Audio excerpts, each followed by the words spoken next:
បងប្រាប់ម៉ែកូនប្រសាគាត់គឺអូនគាត់ទឹមរំជុំគ្នាសើចសប្បាយពេញទីលានឆ្នាំថ្មីនេះកូនប្រសាបងគឺអូនម្នាក់ប៉ុណ្ណោះបងសន្យាថែអូនជារៀងរាល់ថ្ងៃមិនឲ្យអូនពិបាកចិត្ត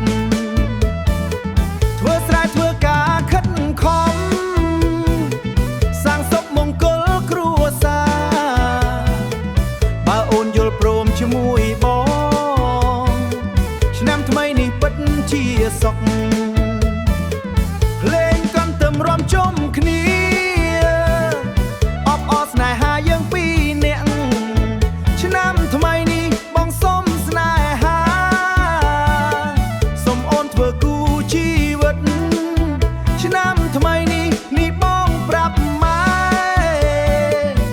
កូនប្រសាគាត់គឺអូនកូនប្រសាគាត់គឺអូនឆៃយ៉ាំភ្លេយ៉ាំទឹមលាន់បងនិងអូនរំជុំគ្នាឆ្នាំថ្មីនេះពេញ